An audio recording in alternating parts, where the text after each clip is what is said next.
Yan, magandang umaga mga kapangil. At kumusta ulit kayo? So, vlog na naman tayo. As usual, patuloy pa rin kami sa lilipat ng mga punla nating talong mga kapangil. Kasi medyo marami-rami din ito. Ito yung pinakamaraming tanim natin na talong. Since nasubukan natin magtalong. So, yan, naglilipat nga kami. At good thing mga kapangil. Good thing at umulan kaninang madaling araw. So, merong tayong katulong sa pagdidilig ng ating mga punlang talong. At yon, awa ng Diyos, nagre-recover na yung ating mga naunang i-transplant. At sa nakikita ko, okay naman na. Ito yung mga huli. Ito yung mga huli mga kapangil. Okay na din sila. What's more sa mga nauna transplant natin. So ipapakita natin mamaya yung mga nauna. At dito naman kami nagte-transplant ulit ni Alod kahapon dito. Ito nasa gitna mga kapangil, pero rotobit naman na natin to kapag natapos natin mag-transplant lahat. So bali nasa 4 na tray na lang.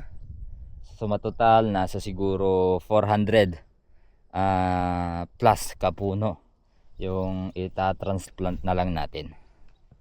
At sasamantalihin natin ngayon mga kapangil, no? Yung yan hindi pa pala siya pumasok sa loob. Puti pa rin yan, yan dito niyo, ito basa, kulay basa yan, pero sa loob niyan mga kapangil puti pa rin. So kailangan pa rin ng dilig, pero at least merong basa na parte yung ating lupa na itatam na. Good thing pa rin at dahil meron tayong pinagkukunang malapit ng tubig kapag sobrang init, yung balon natin na pinahukay natin yun, mga 2 beses pa lang umulan mga kapangil. Meron din yung malakas na ulan son, yung matagal. Sana kung matagal na ulan tapos malakas, yun susulit ang basa ng lupa.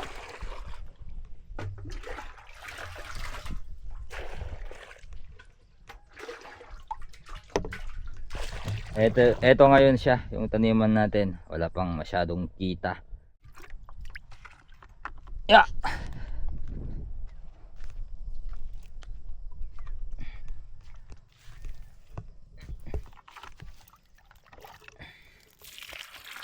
Hindi na tayo nag-mulching mga kapangil, kasi paparotobit na naman to sa next cropping ng pakwan.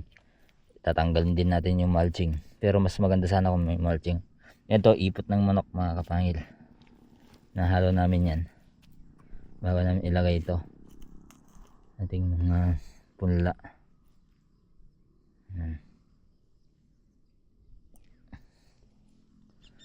So bawat butas meron siyang ipot ng manok.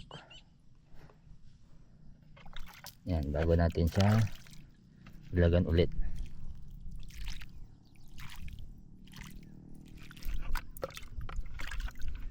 So sa transplant namin, kahit sobrang init mga kapangil, nasa 98% naman yung nagtuloy na buhay. So okay na yan. Okay na yan mga kapangil na. Yan, natapos ko nang i-transplant yung 1.5 tray mga kapangil ng talong. At uuwi muna ako kasi ihatid ko sila Pengay tsaka si Kakok sa school, kasi may pasok si Pengay ngayon.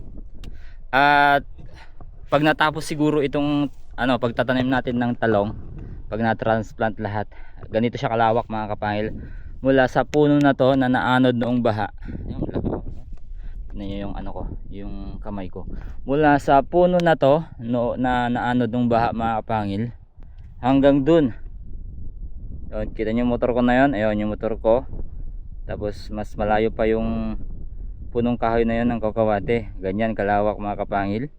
Mula dyan, yan, papunta dyan dyan lang sa rotovator, sa gilid kasi nyan, banda dyan ng rotovator, ano yan,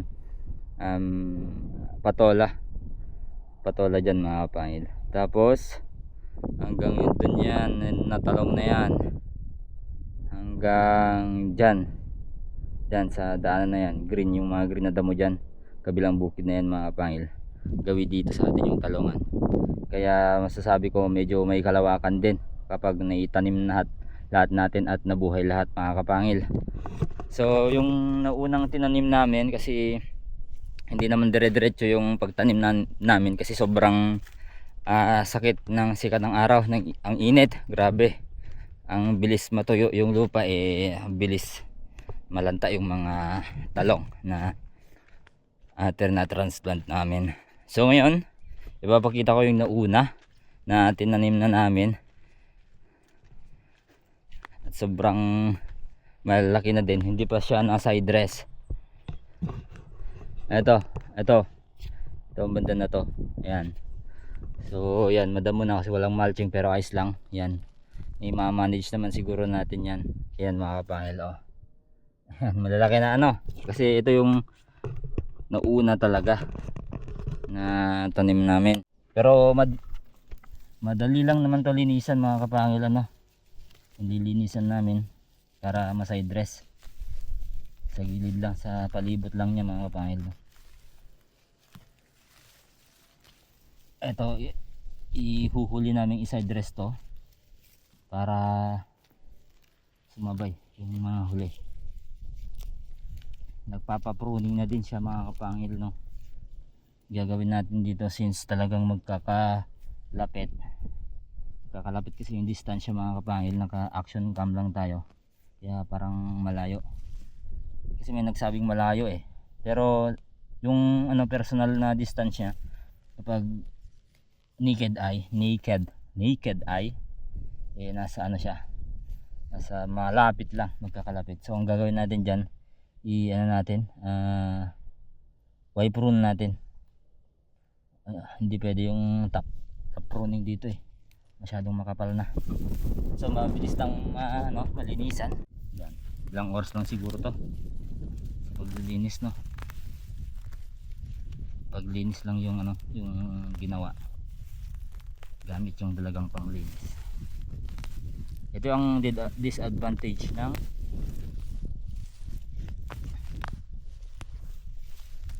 walang mulching,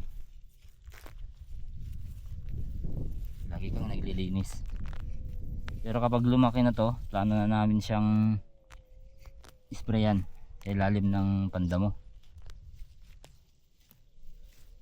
Pero ang gagamitin natin yung pandamo na hindi siya nakakasira ng lupa. Meron palang ganun, yung walang may iwan, yung walang soil residue. Meron palang ganun mga kapangil. Itong spray, although mas mahina siya, bilis lang, tiyagaan lang yan mga kapangil. Tapos saka namin siya i-side dress, lalo na ngayon medyo malambot yung lupa kasi umulan. Hindi natin ang linis natin, makakahabol si Alot mamayang tanghali after lunch.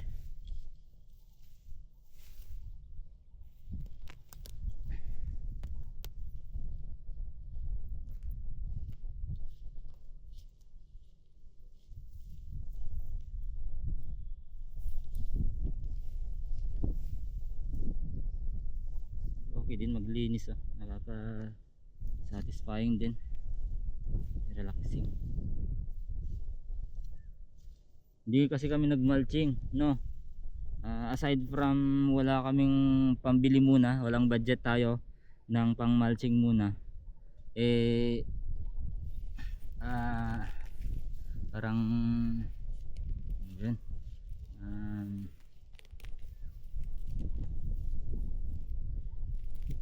nantabayanan, parang gano'n, hindi ko kasi maano ng Tagalog, yung pagtatanim ng pakwan zone kasi magpapa-tractor na naman kami.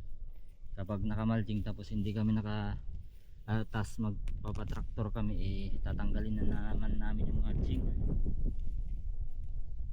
Pero naisip ko din, kapag nakamalching, taniman na lang namin ng pakwan yung mulching mismo. Pero hindi siya ma-cultivate. At siyempre tatanggalin natin yung mga kahoy ng puno ng talong. Mahirap bunutin tong talong mga kapangil kapag ano na, malaki na, kasi parang puno to.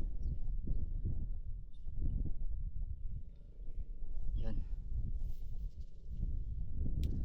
bilis lang, dali lang yan. Okay, atid ko muna si Kakoks tsaka si Pengay sa school.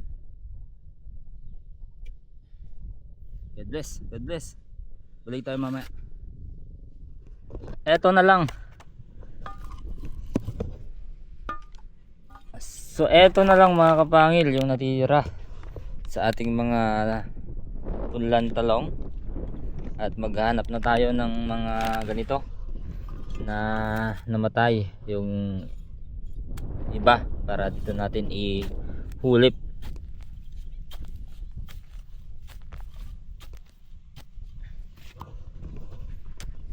Yeah.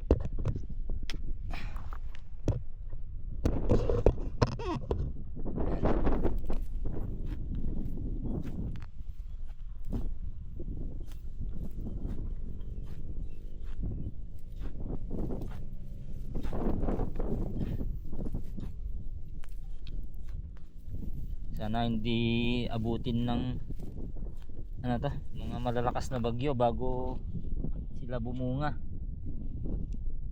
Pero abutin man ng bagyo, sana matibay sila mga kapangil. Yan to mga kapangil. Yan yung ugat. Kulang pala yung yung punlaan, soil media na medium na ginamit natin. Baga kulang yung kakapitan ng buto ay ng ugat.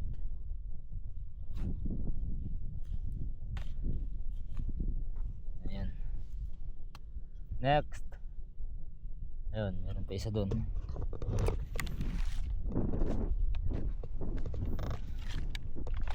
Yeah.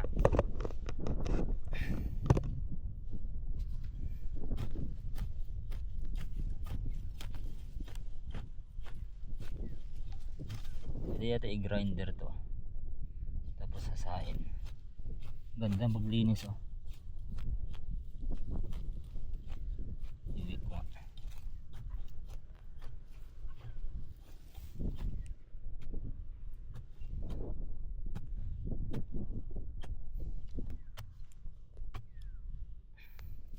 Ilang piraso ba to? 3 5 6 7 8 9 10 11 20 piraso, sakto.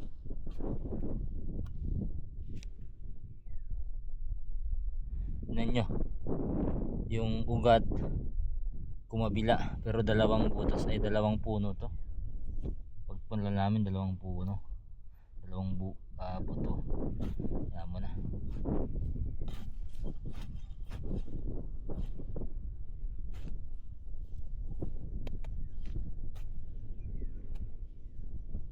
Next. Wala na.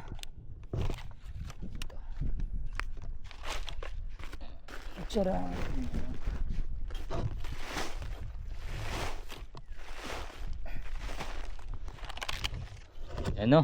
Rainbow. May ulan mga kapangil. Sana malakas-lakas. May ulan, may ulan.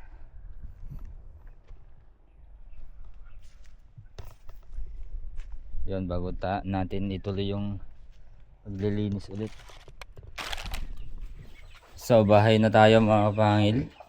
At share ko lang sa mga nagtatanong. Yan, yung mga baboy natin mga kapangil, no? Yan. Yan yung mga baboy ni Kafix. Yan. Yan na lang yung mga natira, no? Kasi na-dispose na yon nandun. Na-dispose na din yun nandito. So, i-dispose namin lahat mga kapangil. Lahat yan. I-dispose pa itong maliit. Ito for Thanksgiving siguro to. Sabi ni Coke sa simbahan, church. Mabibigay namin sa simbahan. Kung matutuloy. Sana matuloy. Ayan, matutuloy kung matutuloy. Hindi ba ako nakapaglinis? Maglilinis pa lang tsaka magpapakain. Ayan, so kinausap ko si Kakoks, no? Na kung subukan muna namin na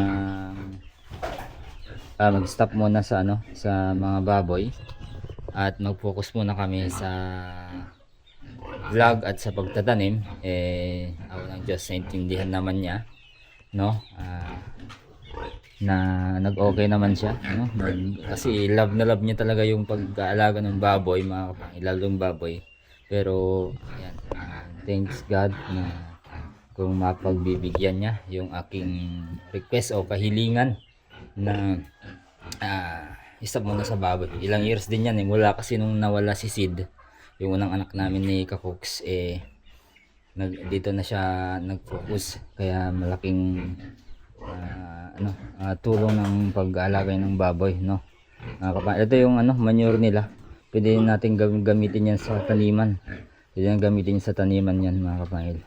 Decompose na yan. Ilang years na din to. Pero nyo, ilang years na to, pero ganito lang siya karami kapag na-decompose talaga totally, no? Ayan, so malay natin, balang araw makakapag-pigiri din si Kakoks ng mas malaki o baka mas marami pa mga kapangil lang. Okay. Yun lang ang update. Ito nga pala yung pinagbibenta namin, pinagdidispose namin ng mga baboy ni Kakoks. Ayun yung mga ginamit namin na allowances noong hindi kami nagvo-vlog, no? Yung nag-stop sa vlogging. Okay, yun lang ang update. Pakain na tayo ng baboy. Adios. Ingat kayo palagi and